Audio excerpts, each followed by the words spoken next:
let us cap off this month of pirate reviews with the last Pirates film before Pirates of the Caribbean Dead Men Tell No Tales. This is Pirates of the Caribbean on Stranger Tides.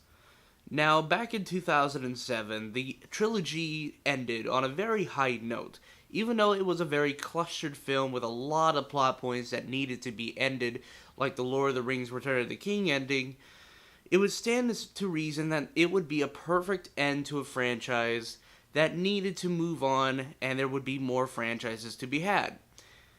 But because of the mass appeal and the nearly $1 billion takeaway from this movie, we got another movie.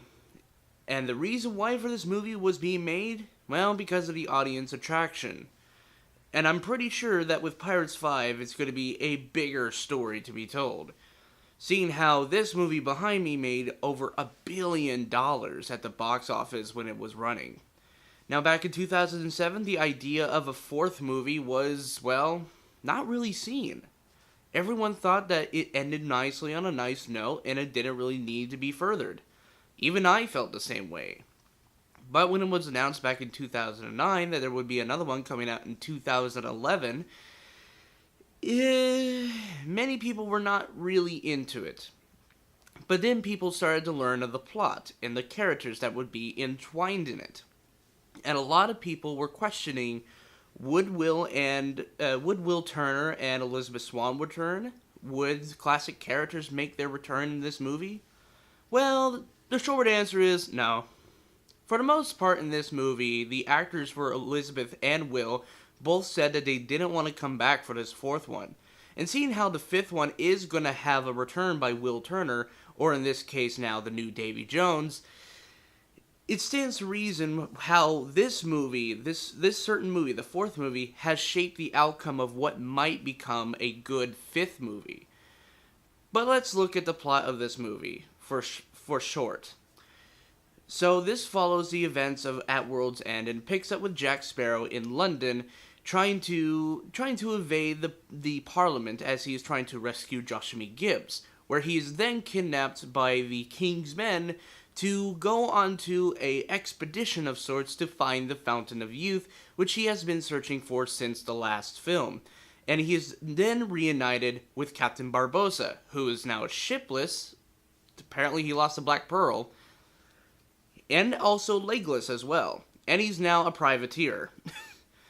Which, on its surface, when you see that scene, you're like, that's kind of a betrayal of the character. Because didn't he say in the third movie that the pirate's life is something that should be treasured? You know, he fought for piracy. He fought for the right to be a pirate. And now he's a privateer working for the king. It's kind of a betrayal, right? Well, actually no. There's a part later in the film where he tells that he only joined the privateer to get revenge on Blackbeard, who did take the Black Pearl. And there is this one question that I have with the film is, how the bloody hell does a ship the size of the Black Pearl get inside of a tiny bottle? That's never explained, and hopefully maybe in the fifth movie they'll explain it a bit more.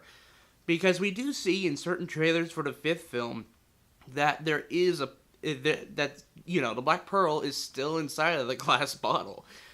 But yeah, so essentially it is a race to get to the enchanted chalice that is the Fountain of Youth. Also, there is Blackbeard, a very historical pirate, which brings up another question. If all the pirates of the world were part of the World's End battle, why wasn't Edward Teach there? Or Blackbeard? Why wasn't he there? We never clearly saw his flag being raised during the flag raising scene, so where was he? It's just weird to know, like, why wasn't he part of the last one? Who knows? But in this one, he does give a really menacing premise here. He can resurrect the dead.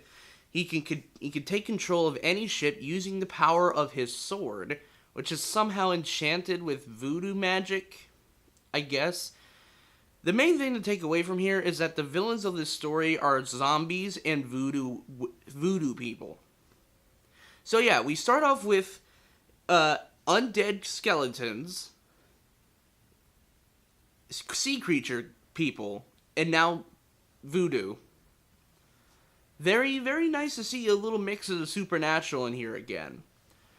Now, this movie has a lot of problems associated with it, and that being, it is a little bit less heavy on the action and more onto the character story, which in turn gave more of a focus to Captain Jack Sparrow, which is a bit kind of overdone. You could have cut some of the stuff with Jack Sparrow down just a bit, and it would have made for a better film. There is a little bit, the romance interest between Penelope Cruz and Johnny Depp isn't as interesting as previous installments, and they do introduce some new people. They introduce a cleric who his relationship with the mermaids is really not that interesting as with Will and Elizabeth Turner. Sorry, screenwriters. But I do hope that, that in the future movies that they have a better love interest and a better sort of story to go along with it. The problem with this movie is that because of the humongous success of the third movie, it would have to go through an uphill battle to live up to those standards. Does it live up to those standards? No, it doesn't. I would actually say this is a little bit more of a disappointing Pirates film, but an entertaining one at that. Ian McShane gives a very interesting and very powerful performance as Blackbeard, but his motivations in this movie is not so clear. They could have done a little bit better character writing wise and made the villain have a clearer motivation other than to just, get to the Fountain of Youth. There should have been something more that pushes him to that goal. There should have been. Let's talk about the ship design. Now, I mentioned in my Dead Man's Chest review that we would be talking about the Queen Anne's Revenge and how it matches up with Blackbeard. Well, it actually does. See, Blackbeard in historical terms is one of the most feared pirates of all time. And what color associates with fear? Red. The sails are red, the ship is red, everything about it is red. And it's so great to see that sort of reflection upon Blackbeard's personality. It once again shows that the filmmakers know how to make a ship that resembles a personality of its captain. It's really, really interesting to see that. And I can't wait to see what the new ship has in common with its captain. It's always kind of nice to see the interesting set designs and set pieces. Now, this movie also has a problem with some of the writing. Some of the writing could have been better.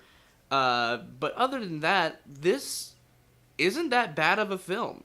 When you get down to it, it's still as entertaining and fun as anything. The characters have nice banter back and forth. But it just comes off as a bit lackluster to those who wanted more action. And yeah, although I would like some more action in these films, or in this film in particular, I didn't mind it. I didn't mind the actual storyline for this film, and it allowed me to have much more of a takeaway than anything else. I really enjoyed the film for what it was, and I didn't expect anything more. I mean, other than maybe the action. But it is a pretty fun movie, aside from some boring character bits and characters that definitely are a little bit bland. So in total, I'm going to give Pirates of the Caribbean on Stranger Tides a 7 out of 10. It is a decent movie that is a bit underwhelming, and I feel that because of this movie, people aren't really excited for the fifth film. But I'm certainly excited for Pirates of the Caribbean Dead Men Tell No Tales.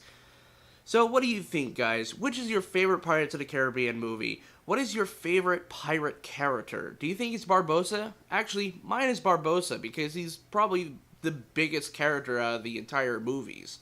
He has one of the best character arcs and whatnot, but, enough said.